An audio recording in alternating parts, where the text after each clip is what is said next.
Assalamualaikum dan selamat bertemu kembali dalam episod yang ketiga. Hari ini kita akan pergi ke destinasi yang seterusnya, iaitu Pantai Pasir Hitam. Macam mana boleh ada pasir hitam ni? Ini sebab terdapat kandungan tourmaline dan ilmenite yang banyak terdapat di dalam batuan granit Gunung Raya. Menurut papan info, fenomena pantai pasir hitam ni hanya terdapat di Langkawi saja. Dan mineral ilmenite juga telah dijumpai pada batu di bulan. Menarik kan? Pantai pasir hitam juga tak terkecuali daripada kisah dongeng. Ceritanya, dulu ada kerajaan laut dan kerajaan darat. Bila puteri duyung dari kerajaan laut jatuh cinta dan melarikan diri dengan putera raja kerajaan darat, disitulah tercetusnya perang saudara. Macam mana pula pasir boleh jadi hitam? Puncanya adalah apabila pendeta kerajaan darat mengarahkan rakyat untuk mengumpulkan kayu dan membakarnya di sepanjang pantai. Maka abu daripada kayu yang terbakar itulah puncanya menjadi pantai pasir hitam. Tapi kita semua tahu kan bukan itu puncanya pantai ni jadi hitam. Nama pun kisah dongeng.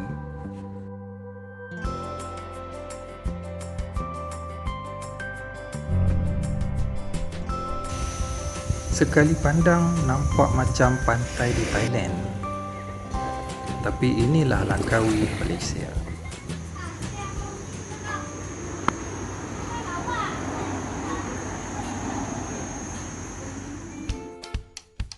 Dari Pantai Pasir Hitam kami nak ke Teluk Datai. Bila buka navigation Google Map, inilah jalan yang dibagi. Lalu kawasan kebun estate. Tapi last-last jumpa juga jalan besar. Lega. On the way nak ke Teluk Datai tu, kita akan lalu satu kawasan air terjun. Nama dia Air Terjun Temurun.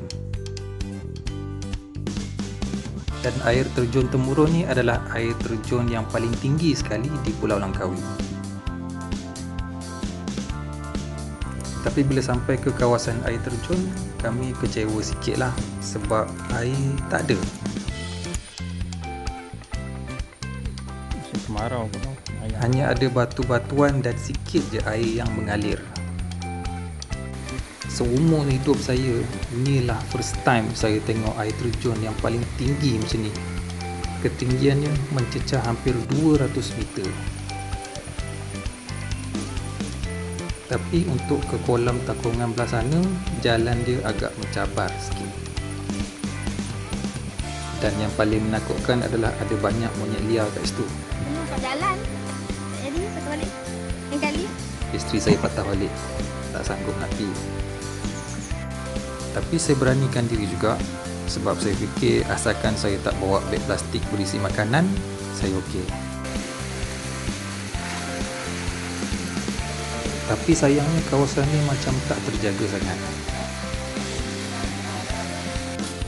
Mungkin dia terletak jauh daripada kawasan orang ramai dan usaha pemeliharaan dan maintenance tu mungkin agak sukar. Jadi terpulang kepada kita sebagai pengunjung untuk menjaga kebersihan kawasan ini. Saya cuba naikkan drone untuk dapatkan view air terjun sampai ke atas. Tapi setakat ni je drone saya boleh naik. Kecewa lagi. Enggan mengalah, saya terbangkan drone saya di luar untuk dapatkan gambaran penuh dari jauh.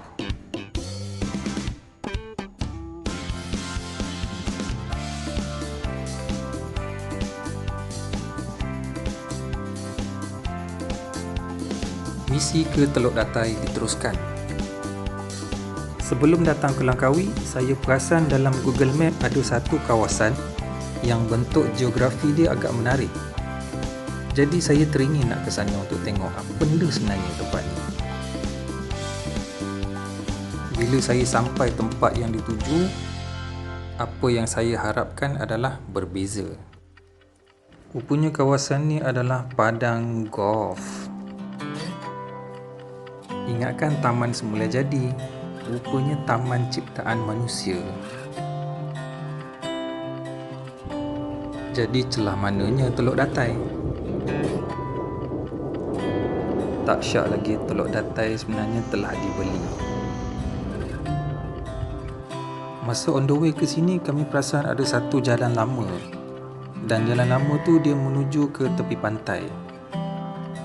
Dan jalan lama tersebut agak menyeramkan. Dan inilah jalan lama yang saya maksudkan. Jalan untuk masuk dia muat-muat sebiji kereta. Dan jalan tersebut berada di sini. Dan boleh nampak belah sana golf resort tersebut.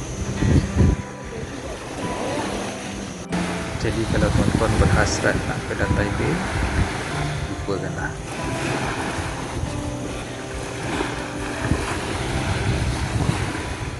Langkawi Falls, air terjun buatan manusia tertinggi di Malaysia. Ingat tak terowong yang kami lalu bawah tadi? Terowong tu sebenarnya sebahagian daripada air terjun buatan manusia ni.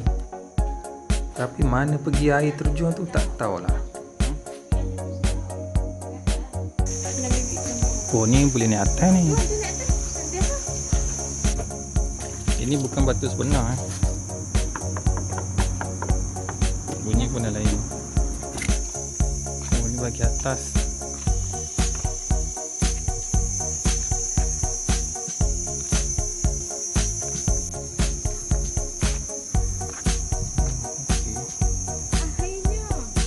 Oh, tu boleh naik macam terbiar lah tempat ni.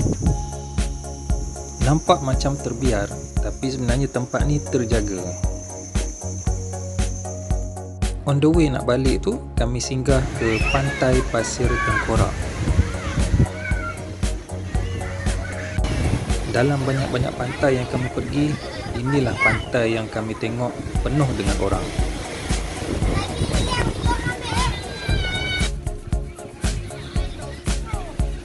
Dengan pasir pantai dia yang berwarna putih, lautnya yang berwarna biru kehijauan, memang sangat cantik.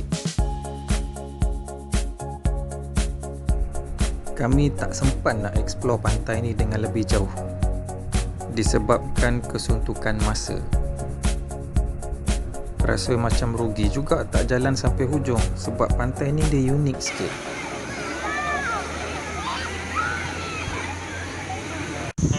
Untuk episod kali ini setakat ini saja dulu.